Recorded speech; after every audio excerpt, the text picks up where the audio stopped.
It is amazing that so far into the pandemic, we are still learning so much new information about how this virus works and how the vaccine works to fight it.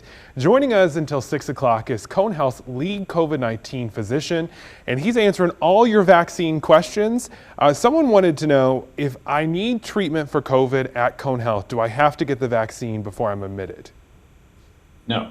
In fact, most of the people that I care for as a pulmonary and critical care doctor in the ICU have not been vaccinated. And, we certainly don't make that a rite of passage to come in. We take care of you no matter who you are, whether you're vaccinated or not. When you take care of them, what is it like there nowadays, sir? I'm sorry, can you repeat the question? Yeah, how busy is it there nowadays? Well, it's quite busy for a number of reasons. Our COVID numbers have been high now for several months, and we've reached what we hope is a plateau. But that's kept us quite busy in our ICUs. As I think we've probably made known public, we closed an entire ICU and made it our COVID-only ICU that's specific just for folks with COVID who are critically ill. Our emergency rooms are quite busy. I think most people know that there's a nurse staffing crisis across the country. This is not specific to Cone Health, but across the country, there's challenges with staffing in healthcare, just like there are in many other industries, phlebotomy, respiratory therapy, nursing. And so that presents a lot of challenges for us to be able to take care of all the patients that we need to. We're doing it, though we're stressed, and part of it is related to COVID, but a big part of it is related to just staffing, having enough people to take care of our patients in our community. The best way to help with that stress, I imagine, is for more people to get vaccinated. Why would you tell them that's so important? Because of what I do on a daily basis. So again, I'm a pulmonary and critical care doctor, so I work in the ICU with patients who are critically ill from COVID. And these are folks that have COVID-19 pneumonia that's so bad that they end up on ventilators, and they often need other forms of life support, maybe blood pressure medicines to keep their blood pressure up. They may need various tubes placed in their bodies in order to stay alive. They may need dialysis, which involves large catheters inserted into their veins in order to support them. It's quite uncomfortable. It's quite difficult to make it through something like this. And what's sad is that right now, more than 90% of patients who are critically ill in our hospitals are unvaccinated. And, I try to think of things in terms of, just thinking in terms of common sense.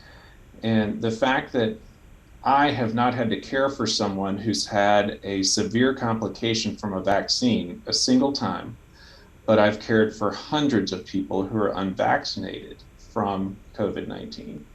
That right there tells me that the vaccine is safe and it's effective, because it is protecting people from becoming critically ill. And we want it to stay effective too. That's part of the reason we have the new guidance on booster shots. Someone wrote in, I know several vaccinated people who have had breakthrough cases. They are all over 65. Are they getting the cases because of their age, or is it because they got vaccinated first and it's lost its effectiveness? They're getting the cases because vaccines aren't perfect. That's no secret. We push vaccines. We absolutely want everybody to be vaccinated. But there's no perfect vaccine. And so, it would be difficult for me to say, well, it was because of their age or because of the timing of when they got the vaccine. To be honest with you, I don't know the answer to that. But what I know is that our vaccines are not perfect by any stretch. There's going to be breakthrough infections even with people who have it.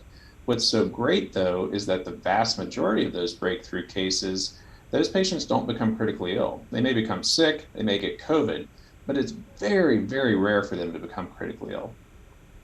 Earlier, we were talking about how long after COVID can you get the vaccine. Were you able to get that information? I did, yes. I did. So thanks for coming back to that one. So again, I went to the CDC's website, which is a helpful resource for anybody who's interested in getting factual information about COVID-19. And they recommend that you can get your vaccine after you end your quarantine period. So let's say that you're a healthy 43-year-old male who gets COVID-19, and you don't have to go to the hospital. You have symptoms for 4 or 5 days, and then you get over it. You can get out of your quarantine period 10 days after you tested positive. That is also when you can get your vaccine. So when your quarantine period ends, that's when you can be vaccinated. And real quickly, people want to know what's considered a high-risk worker that can get the booster. Someone who's going to be exposed to it, right? And so, clearly a healthcare worker would be someone who's considered high risk.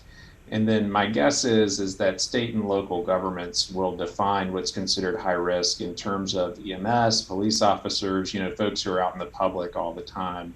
But what I know is for certain a high risk occupation is a healthcare worker. And the best thing to do if you have any questions about if you qualify for the booster is, of course, talk to your doctor. They're always there to help. That's exactly right. Well, thank you so much. We appreciate you being here today. Lots of other questions we weren't able to get to today, so we're going to have you guys back on very soon to answer all of those. And if you missed any of this, it will all be online up in the Two Wants to Know section of WFMYnews2.com. Again, if you had questions we didn't get to, we will get back to them as soon as possible, and we're going to forward some of them on to Cone Health too and see if we can get them up on the website for you later this week.